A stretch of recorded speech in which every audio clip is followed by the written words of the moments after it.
Part two of the Shukri Wrights podcast with your host, Shukri Wrights, joined by Khari Thompson of WBUR, who was on the podcast. So I teased it at the end of part one.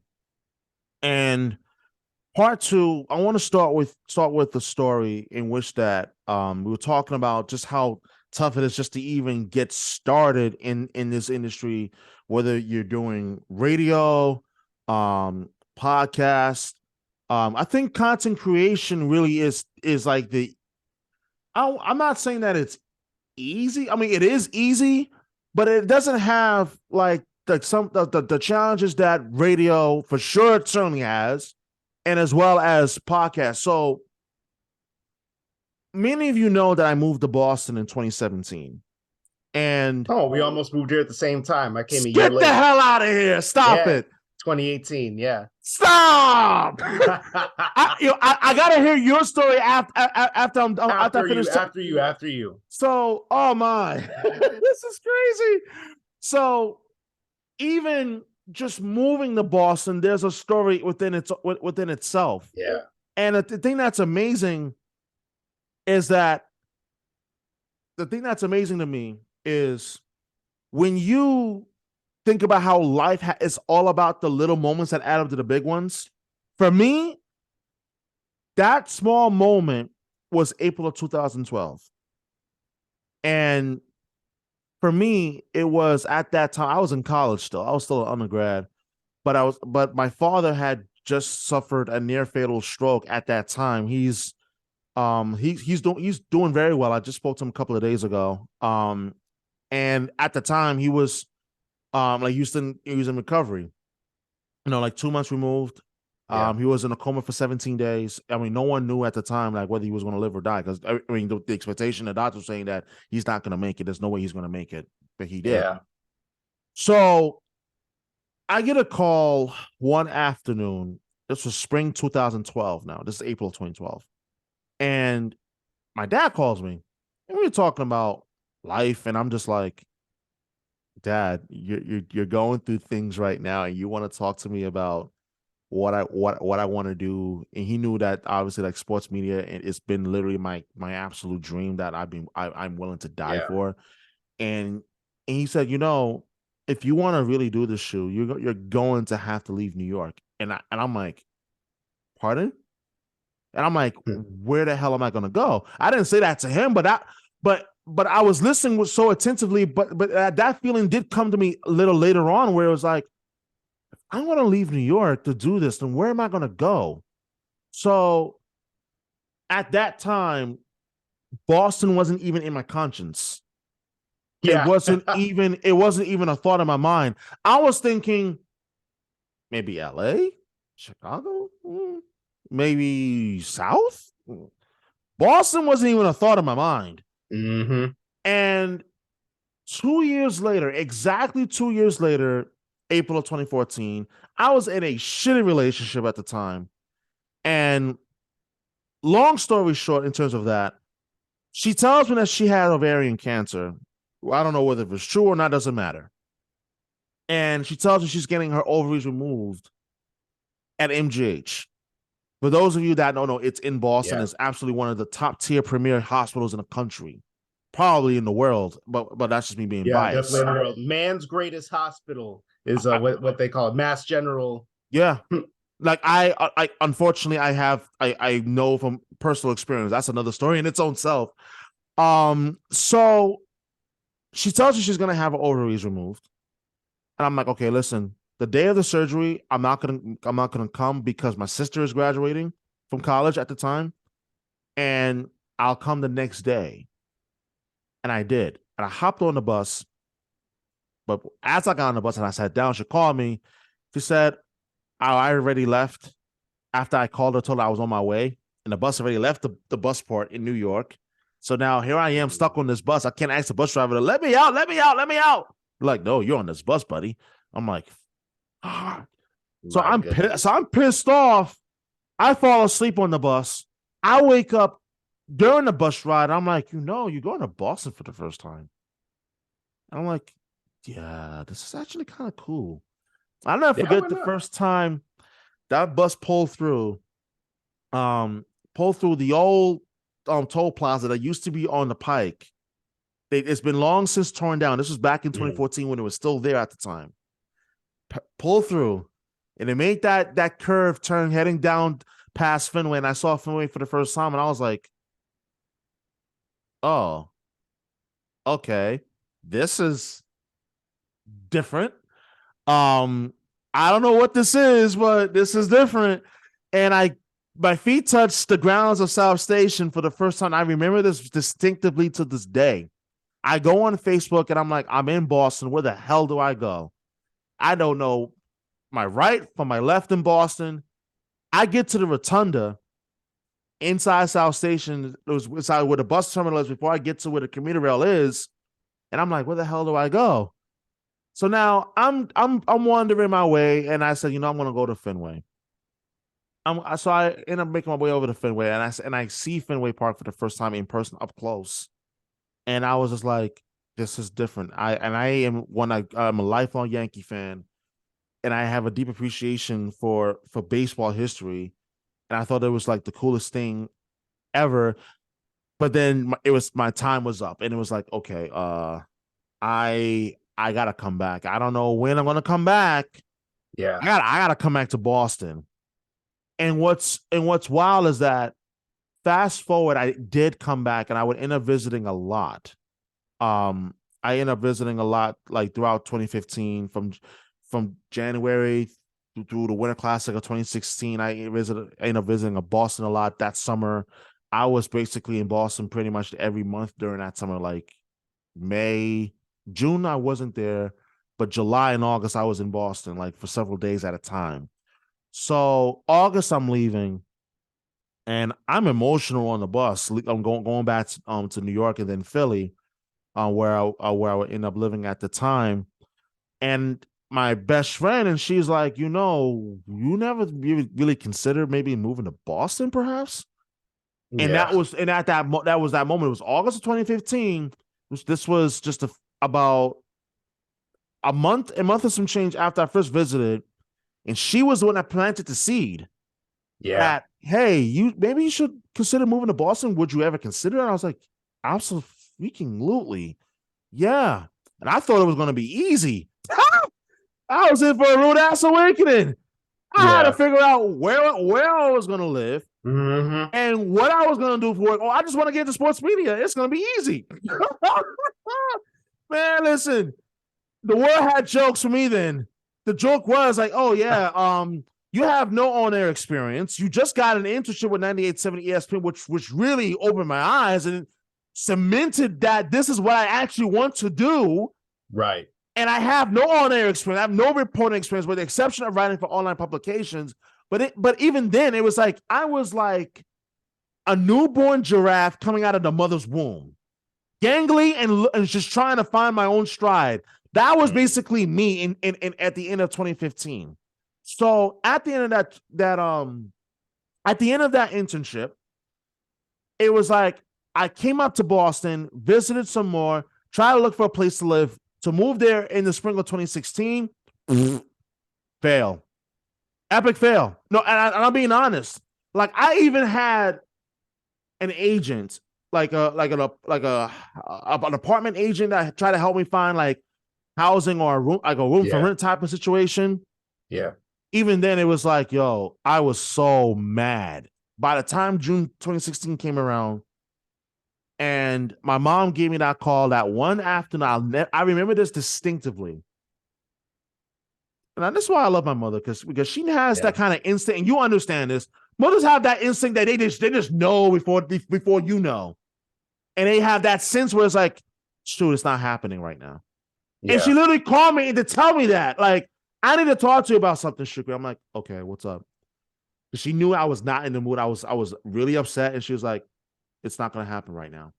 And that broke me. I'm telling you, that fucking broke me so much. I was like, I love you so much, but I know you're telling me the truth, but it's like, it hurts.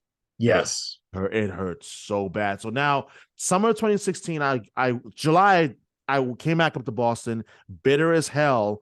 I said, I should be living here right now. August, same thing, came back, I went back up there, visited again.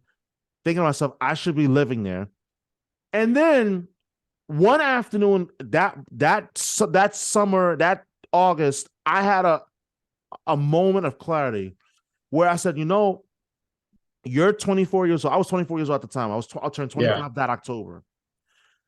I'm gonna need you to go in the room, grab a book, open that book. I'm gonna need you to write down what you want for yourself over the next 6 months. Everything. What do you want to do? Where do you want to live? Like, what is your plan? So I wrote this down. I want to move to Boston because at that point I left New York for good in August of 16, that same exact time. I want to move to Boston. Okay. When do you want to move to Boston? I first wrote down January 2017. That was plan A. Plan B. If you do not have a plan, you're planning to fail. Plan B. I was moving there in February of 2017. If that didn't help, plan C. Move there in spring 2017. Plan D. Move there summer 2017. I'm not joking. I have this book still in Philadelphia, and my mother's and my family's house in Philadelphia. That's dedication. I was serious because I'm like, I need to make this move happen.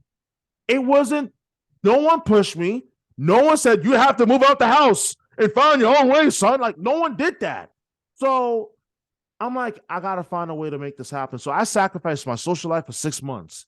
I worked 7 days a week from beginning in October through February, 7 days a week, commuting from New York to Philly. Weekends, I worked 12-hour shifts to make it happen. So I finally made the move to Boston in February 2017. February 15, 2017 is the anniversary. And I remember thinking to myself when I first moved there, now this is where the real test begins.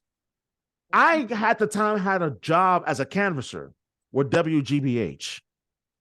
And I'm thinking, yeah, this is going to finally get me in the door. At that point, I don't know if can you still hear me? Oh, yeah, I can still hear you. I'm still here. So my Zoom just finished converting the part 1 of the podcast, and it popped up and took this video off my site. So I'm like, oh shit! Don't tell me I just freaking lost him. But no, we're still here. We're good. But no, so now I'm thinking this canvas job is gonna get me in the door, man. It's gonna be great.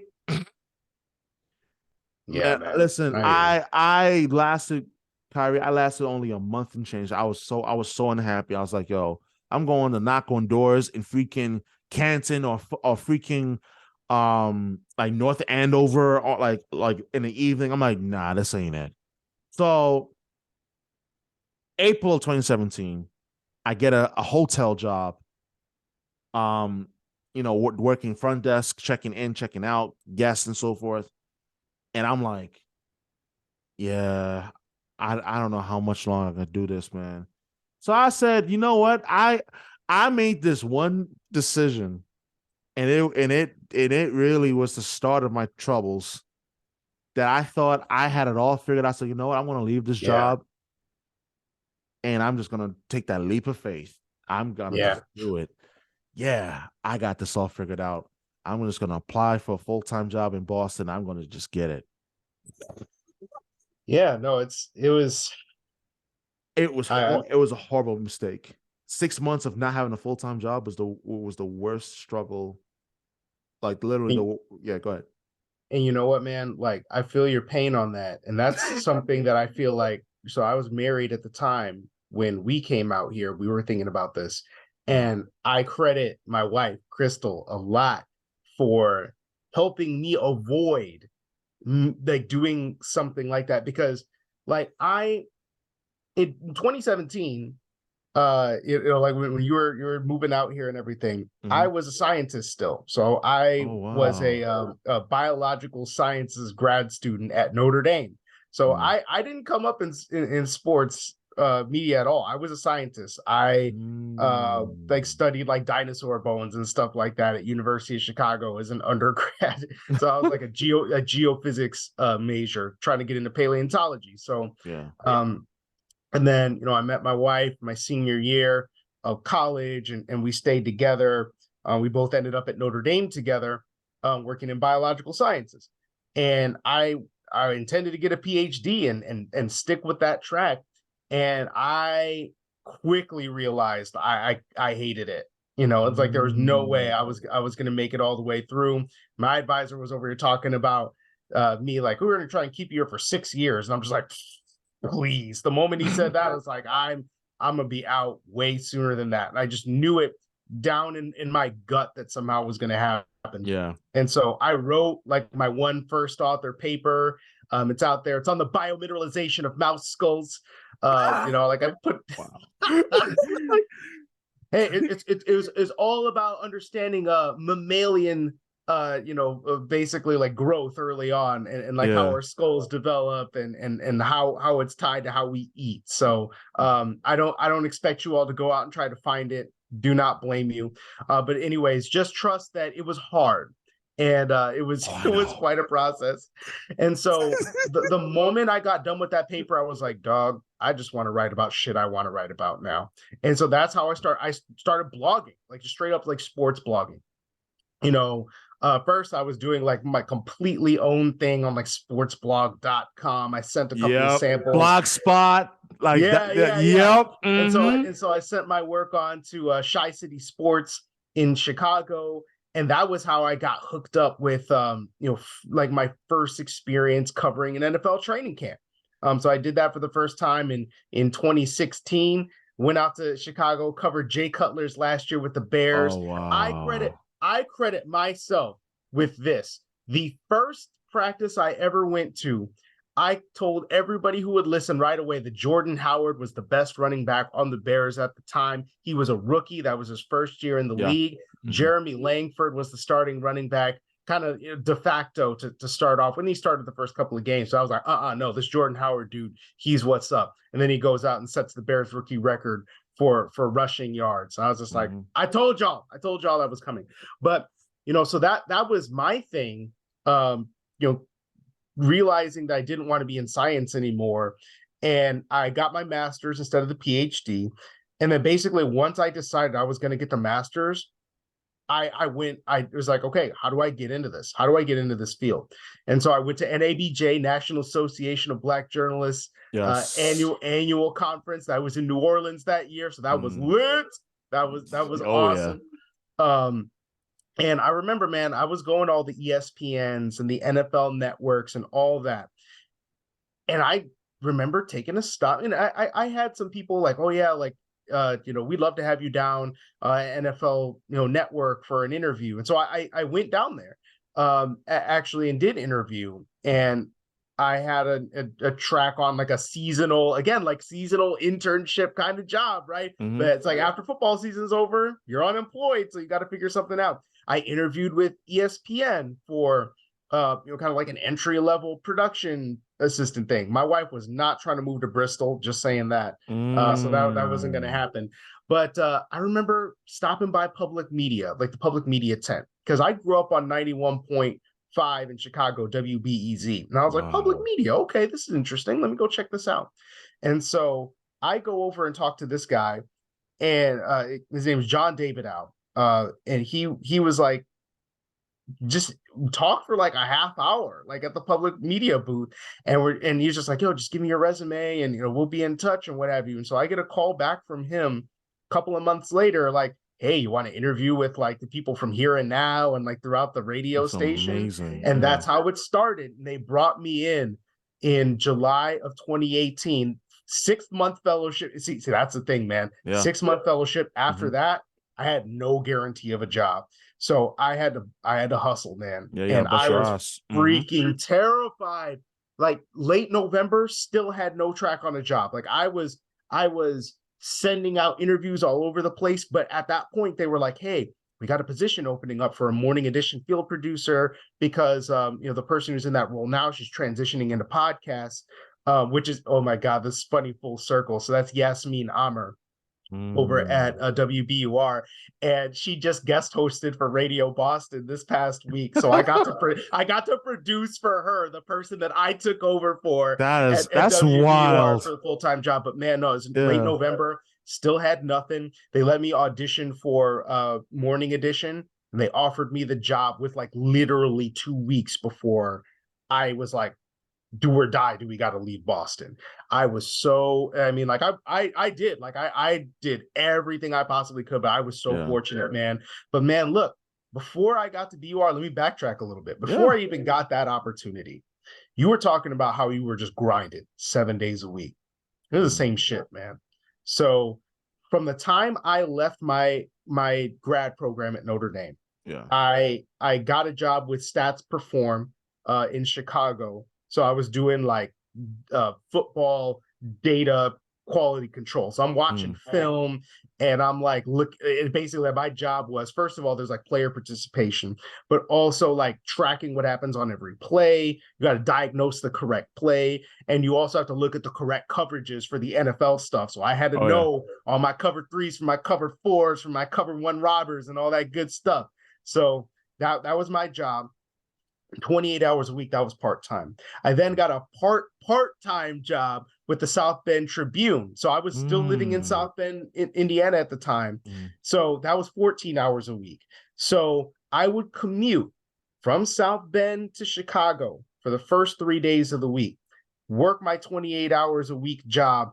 I would take the train or I would drive or what have you. And the train ride was about 2 hours, but I wouldn't have to, you take the toll roads and all that. Exactly. And I know what Um, train it is because it's the same train I took to go to the Winter Classic when it was at Notre Dame yeah, in 2019. So I know exactly what train it is. Go ahead. South Shore South line. South Shore. Yep. So I would do that. I would stay with my parents in Chicago for the first 3 days of the week. I'd work like like 2 10-hour days or like an 11-hour day and a 10-hour day on Monday and Tuesday, and then do like a 7-hour day on Wednesday, get on the train, go back home, and then have like a day to rest. And sometimes and then like sometimes I would be jumping right off the train and going to the South Bend Tribune to go Wow. work and do a night shift. And then on top of that, I was a site expert for Fansided. Mm. So I was doing 3 jobs at once all during the week and just straight busting ass like all the time. There were Mm-hmm. times I thought like my heart was going to give out, man. Like it was I was exhausted all the time. And so finally, like that job with BUR came. Um, I was actually at a Cubs game when they called me to let me know that I was gonna get the job. So I was pretty wild. And so That's we amazing. so we came out on a leap of faith, my wife and I. Mm. And she had just gotten a postdoc, and now she graduated to like business account manager in like the healthcare sector. So she's doing really well for herself. Congratulations to your She wife. she's killing. She's Hell absolutely yeah. raking now. But like when we came out, it was really just like we're gonna see what happens in 6 months to a year, and we might not end up being here. We both made it work, but it was none of that was easy. And so like I know exactly how you feel, man, where it's so hard to break into this industry now It because is. there's so much free content out there for you to consume, and you can pick and choose, and there's a beauty in that, Mhm. right? But if you're trying to make a living off of it, it's tough. And I mean, we're seeing the ramifications of that all throughout the industry.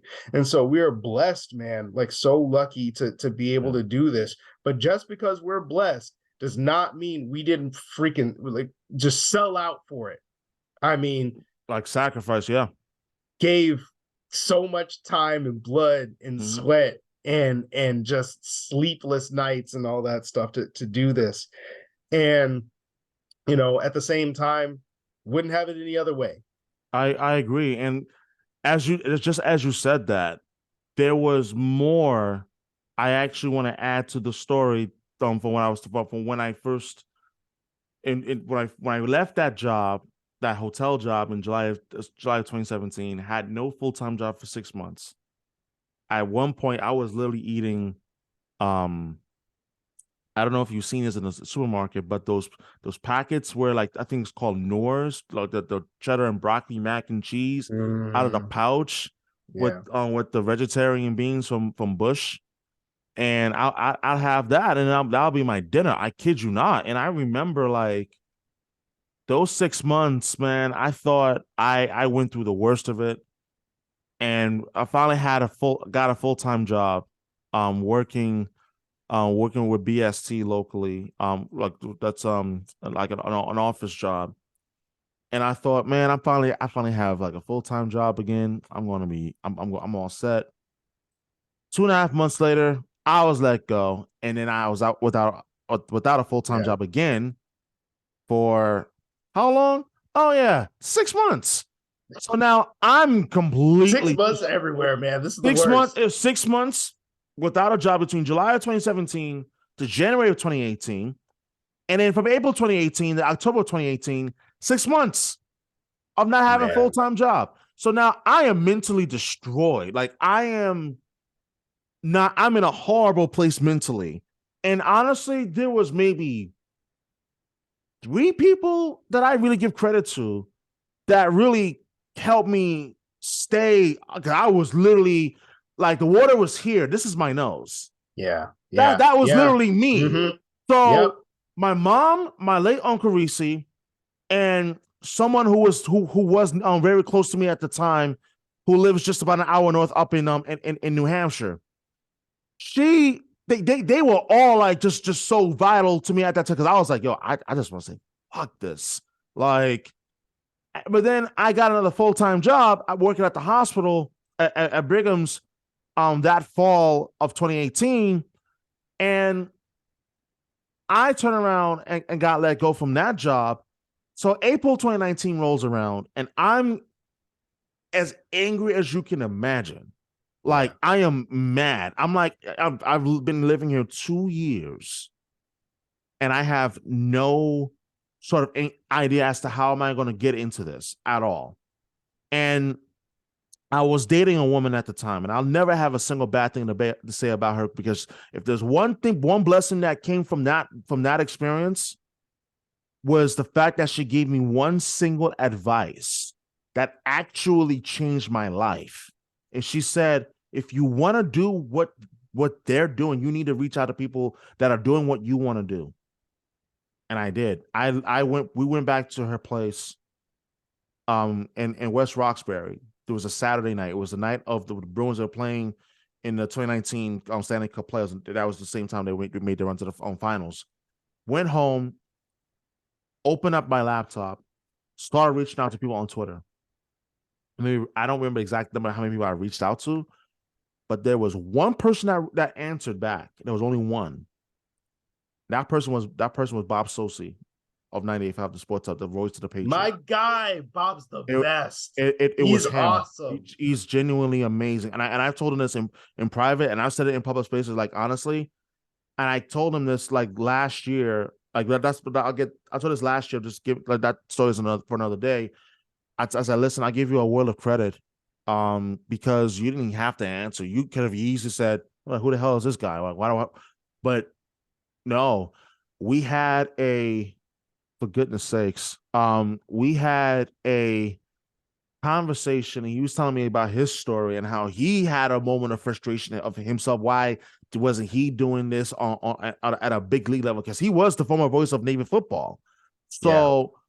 So like when hearing his story, it was like, wow, okay. Like so it really is going to take a lot more of me to really um to really like begin to carve out and like a career of some sort. And I remember 2 months later, again, a moment of frustration. And I was telling him like, listen, I don't know what do I do? I have no on-air experience, Yeah. and what do I do? So he said, you know what I would recommend is that you look into community radio stations. And Mm-hmm. when he said that, I was like, okay, you got my attention because at that point I was thinking about moving out of Boston entirely. But he gave me that one advice, and it actually kept me in Boston because not long after, a friend of mine on Facebook who we've long since met and we've become really good friends. He has a radio show that he was live streaming doing a Facebook live broadcast for as well. I saw what the radio station is, and that station turned out to be 91.5 WMFO. And I said, I gotta reach out to whoever's in charge of that station, find out how do I even get a radio show on that station. I reached out. They said, hey, come in, we'll train you. We'll show you how to run the board because you guys at that station, you run your own board. Yeah. Yeah. Like Yeah. That's huge. you run your own board, you run your own sound, You learn how to like cut audio and things like that. Like that, the cutting audio part I learned a little later on, not initially, but it was like, okay, now we're getting somewhere. And the day that I finally was told that congratulations, you have your own radio show, it was an unbelievable feeling. And like at that moment, it was just unbelievable. And it was just like, okay, I have my own sports radio show in Boston. Are Yeah. you kidding me? This Yeah. is crazy. And That's how I felt like when I got the podcast with Odyssey.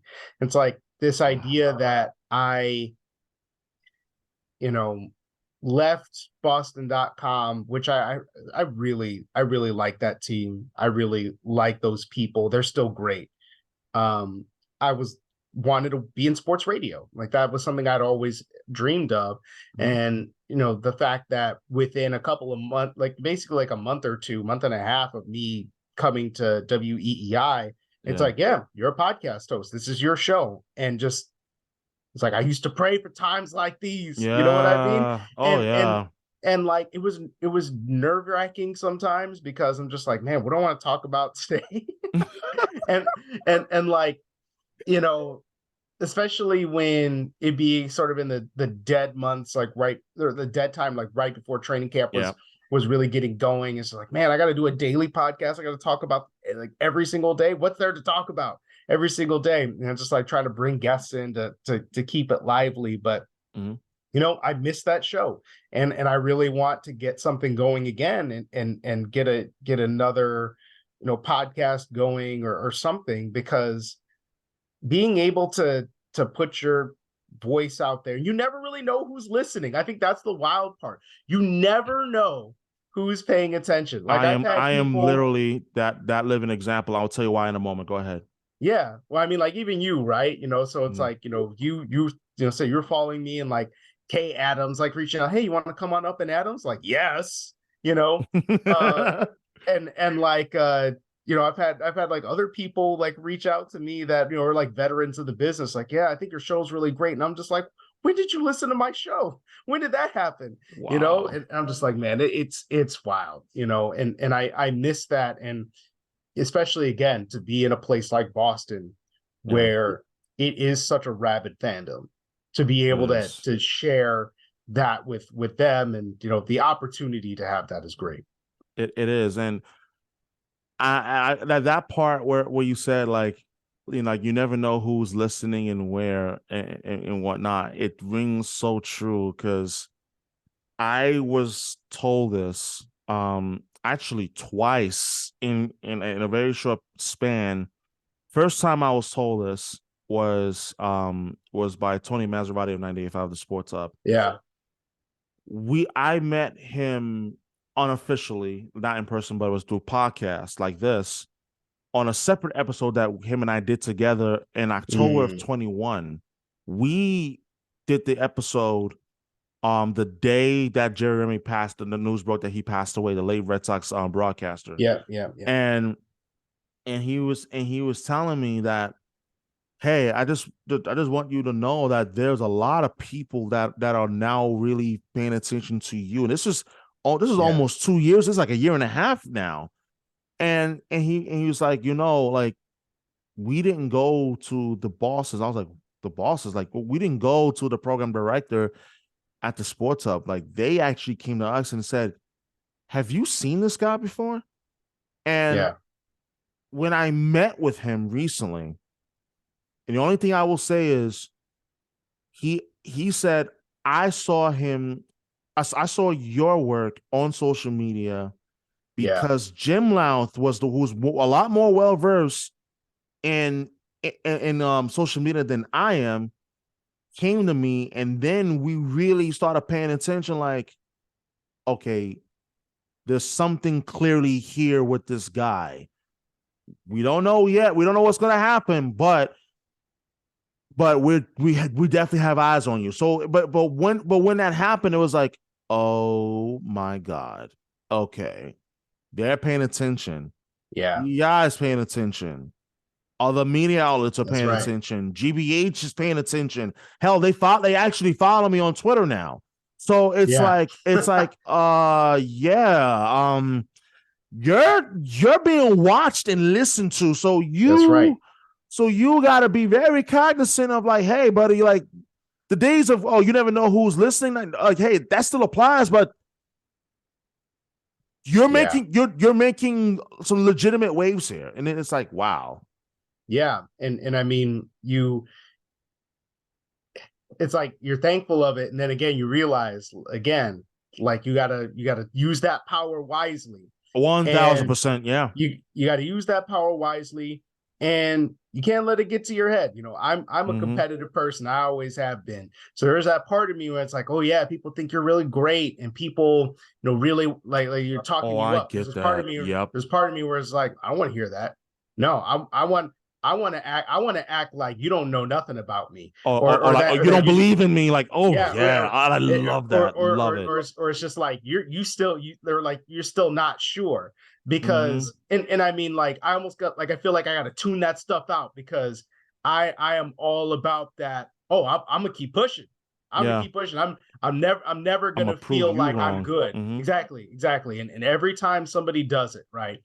I mean, whether it's like on the field or off the field, I'm just like, oh, it's like make it personal for me. Make it Mm-hmm. personal. Absolutely. And that's exactly why, like, even now, like when people approach me in the streets, which is really another thing, it's like, yo, like, who the hell are you? Like, I follow you on social media, I follow you on Twitter, I follow you on TikTok, and I'm like, it's humbling. It really is humbling as hell. Yeah. But even By then, the it's way, like, thank you all. Like, I'm not saying don't say nice things about me. yeah, like thank you. Like, of course, like, no, I appreciate it, but it's like I'm not driven by praise Yeah. or like Yeah. I'm driven by like, no, I got some stuff to prove. I got a Yeah. lot to prove, and I'm gonna prove every single one of you wrong, one way or the other. But what I did not get wrong is having you on the podcast on this episode. It's been really phenomenal. I thought it was going to be 45 minutes. I mean, life 45 minutes happens. plus two. Yeah, The basically. times two. Yeah. Exactly. So no, seriously, Khari, thank you for coming on the podcast today. It's been really phenomenal, man. It's been a phenomenal time talking with you and chatting with you. My brother, anytime we will do it again, Oh, somehow, some 5,000%. way. We will do Absolutely. it. Thank you so much for having me on, man. Anytime is my pleasure.